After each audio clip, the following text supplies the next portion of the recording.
Don't you hate it when a movie is like based on a true event, right? That's like it happened in the 70s or 80s, but then they like to link it to something that happened in present day that kind of doesn't correlate whatsoever. This director, our writer, kind of did it with The Order.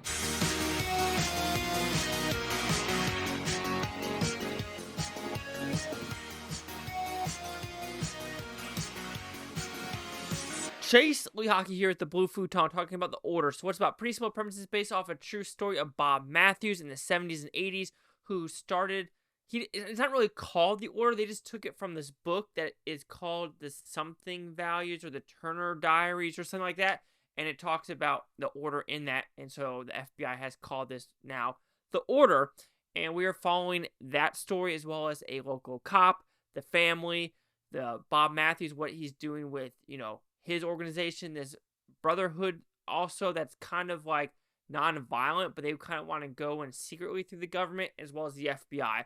And I'll say one thing, the FBI likes to burn houses.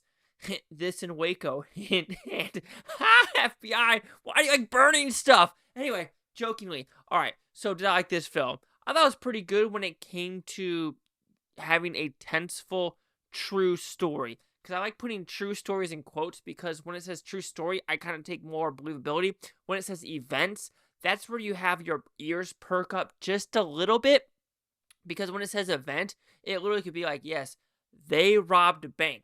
But everything else around it, Hollywood eyes. Or they did this, Hollywood eyes. So I didn't really do any true story elements to this movie. I did do to the last scene in the movie, and I kind of laughed at it. We'll talk about that a little bit later.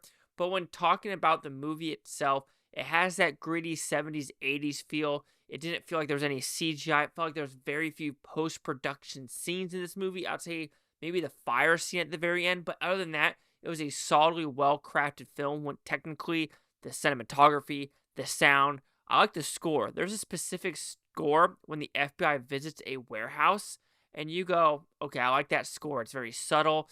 It's also jarring and sharp, and I truly like what they did. Jude Law, Nicholas Hoult, Juicy Smollett's sister, I'm guessing, is also in this movie, as well as others that you'll recognize, like, oh, Sheridan. Yeah, Sheridan is also in this. So you're thinking, oh, this is a pretty solid cast, and they all play the part extremely well. There is one scene, though, when Sheridan's character is a little upset about finding a gun, and it just felt a little bit overplayed. And then 5 seconds later, or like 10 minutes later, they're like, oh, we found the gun. So little things like that where you're just like, you're putting tension in the movie, but then you take the tension out when you're like, have stuff that happens at a blink of a finger. The story itself, I do think is very interesting, and you could say it's relevant to today's day and age. Not just because the whole, this whole story is about white power and things like that. You have Judas and the Black Messiah, and you have kind of the opposite Black Panther spectrum. Or you can look at, the Venezuelan gangs right now, MS-13, where everything is kind of race, located like that. Think about jail cells, right? Or jails in general, how you do have Hispanics in that corner, blacks in that corner, whites in that corner. And, there's people get shanked all the freaking time. You haven't seen American History X now, have you? But what's interesting about this is it, like I said, it tries to link something. Let's talk about that. It tries to link the Turner Diary to the insurrection January 6th. The only connection that I could see is the book itself talked about, overthrowing the government. Well, you know what? A lot of people do. So every time there's a military coup, it's a insurrection, you're going to link it to the Turner Diary. So anything that happens in Africa and other countries and other smaller Asian island, Sri Lanka in the 80s, them overthrowing the government, that's the Turner Diaries. So that kind of bullshit right there is where they're linking it to January 6th. And I'm looking at do I see anything correlating to a person at the January 6th thing that happened? Because I don't like calling it insurrection, because is it really insurrection at a point? Because it does try to link it to the Oklahoma City bomber. Okay, I can see that because that's a one-off. That is one person. For January 6th, let's be honest. Do we know if there are any feds there? Good question. Do we know who was actually there to quote-unquote overthrow? Good question. Who was actually there just to support President Trump? Good question. Who would actually storm into the Capitol and busted through the doors? Good question. And so when you have this now, and Biden being pardoned, Hunter Biden being pardoned since 2014. I know this has nothing to do with the movie, but you kind of see what I'm talking about, where federal government, it's a little bit, sketchy on a level of what is actually occurring. But connecting it to January 6th insurrectionists, this book is very far reaching, and it's totally like, some Ava DuVernay bullshit where it's like, okay, you're trying to connect something that's really not needed whatsoever. And like I said, it looks like FBI does like to burn stuff down. They like to smoke things out of Waco, smoke things out here. They just love burning shit to the ground. So climate change activists, where are you for this one? But there was also one more thing that kind of bothered me with this movie. What was it? Oh, where we're at with today's society. Because with President Trump being reelected and him basically gaining votes for every single person except college-educated people with degrees. So who's in the working class now? But you see a lot of these people on TikToks where it's like, if you're Hispanic and you voted for Trump, I hope you get deported. Oh, Or you see, like, black people on TikTok talking about, like, oh, is that a miscarriage from a white person?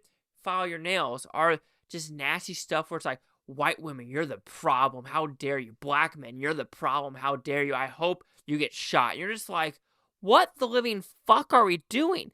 Like, this social media age of, like, X, a blue sky, which is like pedos 101 in maps, TikTok, it's like, are we disgusting that because someone voted, it's like Jane Fonda saying shit as well as you're like, you're so fucking out of touch. It's bonkers. And like I said, when I see these, compilation videos of people wishing harm on people because they voted for someone, it's like, yo, how are you any better than Bob Matthews? Let's be honest. At a point where you're wishing death or harm to another person based on race because they did something you didn't like and it's literally circling a bubble or dying in a bubble, to me, how are you any worse?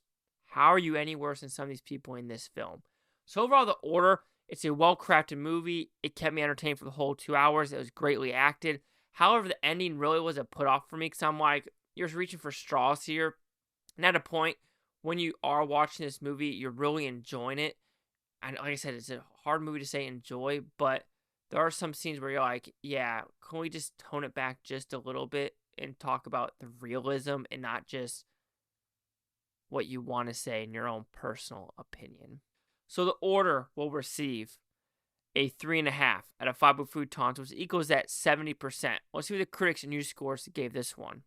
So you have critics at 87% with 47 of them. Critic consensus: a stoic Jude Law and diabolically good Nicholas Hoult turn the tides of history in this grippingly intense thriller ride. Yeah, I would say it's pretty good on that level for sure. So we have a couple Bs. We have a 3.5 out of 5, 3 out of 5, 3.5 out of 4s. So pretty solid scores overall. So 87-70. Chase like here at the Blue Futon. Like, comment, subscribe. I want to know things Futontopia. You Blue Futonians think watch for a great night. Watch this take tomorrow week from for you, bro. I love every single freaking one of you. Seriously, I love every single one of you. And if you voted for Kamala or Trump, I could care less because I don't know what you are going through. But if I'm automatically saying because you voted for X and I wish you harm and death and just disgustingness, like I hope a cop knees you in the back, fucking kick rocks.